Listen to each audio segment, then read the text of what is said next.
नमस्कार। सोचकर देखिए, जब दुनिया के सारे बड़े नेता एक ही कमरे में जमा होते हैं तो क्या होता है? अक्सर उम्मीद से बिल्कुल अलग, एकदम अनएक्सपेक्टेड ड्रामा। और हाल ही में हुआ संयुक्त राष्ट्र महासभा का सत्र बिल्कुल वैसा ही था। इतना चौंकाने वाला कि पिछले कई सालों में ऐसा कुछ देखने को नहीं मिला। तो चलिए देखते हैं कि आखिर उस विश्व मंच पर हुआ क्या। इसे बयां करने के लिए शायद एक ही शब्द काफी है, वाइल्ड। सच में कुछ लोगों ने तो इसे इनसेन तक कहा। मतलब जो कुछ वहां हुआ ना, वो इतना अनपेक्षित था, इतना अजीब था कि किसी ने दूर दूर तक इसकी कल्पना भी नहीं की थी। सोचकर देखिए, एक तरफ एक राष्ट्रपति की विरासत की तुलना हिटलर से हो रही है और दूसरी तरफ उसी यूएन हॉल में ओम शांति की गूंज सुनाई दे रही है। कहाँ एक टूटा हुआ एस्केलेटर एक विश्व नेता के लिए मुद्दा बन गया और कहाँ गाजा के लिए एक बहुत ही बड़ा शांति प्लान सामने रखा गया।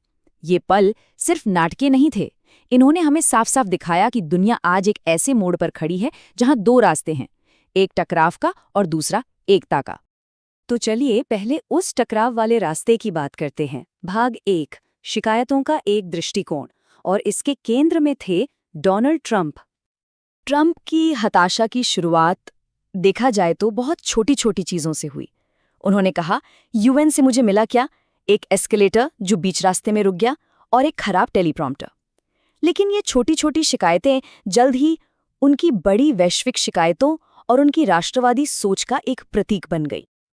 लेकिन बात सिर्फ व्यक्तिगत शिकायतों तक सीमित नहीं थी। नहीं, ट्रंप ने इस मंच का इस्तेमाल अपनी सबसे बड़ी नीतिगत आलोचनाओं को सामने लाने के लिए किया। उन्होंने यूएन के बजट में $500 मिलियन की कटौती कर दी, जिसकी वजह से लगभग 20% नौकरियां चली गई। उनका यह भी कहना था कि उन्होंने कई युद्ध रोके हैं, इसलिए उन्हें तो नोबेल शांति पुरस्कार मिलना चाहिए। साथ ही उन्होंने यूएन पर आरोप लगाया कि वो कहीं भी शांति स्थापित करने में विफल रहा है। और तो और उन्होंने यूरोप को चेतावनी दी कि आप्रवासन की वजह से उनके देश नरक की तरफ जा रहे हैं और रूसी गैस खरीदने के लिए उनकी आलोचना भी की। ये एक तरह से वैश्वीकरण पर सीधा हमला था। अब जाहिर है, ट्रंप के इन बयानों और नीतियों पर प्रतिक्रिया तो आनी ही थी, और वो प्रतिक्रिया आई एक दूसरे विश्व नेता से। और क्या प्रतिक्रिया थी? उन्होंने सीधे सीधे बहुत ही तेज और तीखे शब्दों में उनका सामना किया। टकराव का सबसे बड़ा बिंदु तब आया जब ट्रंप ने सेना को ये अधिकार देने की बात कही कि वो बिना किसी सबूत के संदिग्ध ड्रग जहाज़ों को नष्ट कर दें। इस पर कोलंबिया के राष्ट्रपति गुस्तावो पेट्रो ने जो कहा, उससे पूरा हॉल चौंक गया। उन्होंने कहा, ये जो किया जा रहा है इसकी तो आपराधिक जांच होनी चाहिए। इनकी विरासत हिटलर जैसी है। सोच सकते हैं, यूएन के मंच पर एक राष्ट्रपति की तुलना हिटलर से। लेकिन जहां एक तरफ इतना टकराव था, इतना गुस्सा था, वहीं उसी मंच पर एक बिल्कुल ही अलग कहानी भी चल रही थी। एक ऐसी कहानी जिसमें शिकायतें नहीं बल्कि एकता और समाधान की बात थी। ओम शांति शांति शांति ओम। ये कोई मामूली पल नहीं था। कल्पना कीजिए, दुनिया की सबसे बड़ी मुस्लिम आबादी वाला देश इंडोनेशिया, उसके राष्ट्रपति यूएन के मंच पर संस्कृत में शांति के लिए प्रार्थना कर रहे हैं।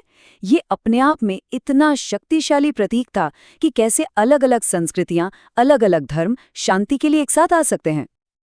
और उनका संदेश कमाल का समावेशी था। उन्होंने अपनी भाषण की शुरुआत कई धर्मों के अभिवादन से की। उन्होंने अस्सलामुअलैकुम कहा, जो इस्लामी है, शालूम कहा, जो यहूदी है, ओम शांति कहा, जो हिंदू है, और नमो बुद्धाय भी, जो बौद्ध है। इस इजराइल गाजा तनाव के बीच में यूएन के मंच पर शालोम कहना, ये एक बहुत ही हिम्मत वाला कदम था। ये दिखाता है कि सच्ची शांति के लिए एक दूसरे का सम्मान करना कितना जरूरी है। और इंडोनेशिया के राष्ट्रपति सिर्फ शब्दों पर ही नहीं रुके, सिर्फ बातें नहीं की। उन्होंने दुनिया के सबसे पेचीदा संघर्षों में से एक, यानी गाजा के लिए एक बहुत ही ठोस, एक वास्तविक शांति योजना भी पेश की। तो उनका प्रस्ताव क्या था? उन्होंने कहा कि इंडोनेशिया गाजा में 20,000 शांति सैनिक यानी पीस कीपर्स भेजने को तैयार हैं। ये सिर्फ एक प्रस्ताव नहीं था, ये जमीन पर असली बदलाव लाने का, शांति स्थापित करने का एक बहुत बड़ा वादा था। और ये प्रस्ताव भू राजनीतिक तौर पर देखा जाए तो बहुत ही संतुलित था। इसके 2 हिस्से थे।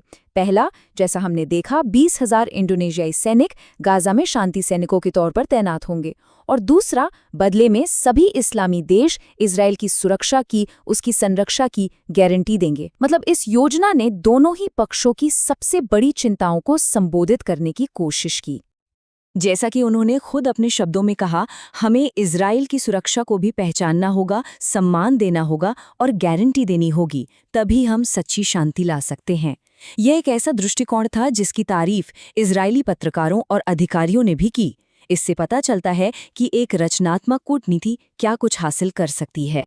हाँ, ऐसी बात नहीं है कि इस सत्र में सिर्फ यही 2 अलग अलग नजरिए थे, और भी कई जरूरी आवाजें थी, जैसे यूक्रेन के राष्ट्रपति ज़ेलेंस्की, जिन्होंने दुनिया को याद दिलाया कि उनका देश अभी भी रूस के खिलाफ एक बहुत बड़ी और जरूरी लड़ाई लड़ रहा है। तो आखिर में ये सत्र हमें कहाँ लाकर छोड़ता है?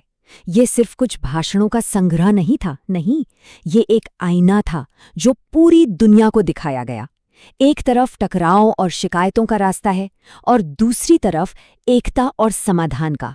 सवाल ये है कि दुनिया कौन सा रास्ता चुनेगी? ये सवाल अब हम सबके सामने है।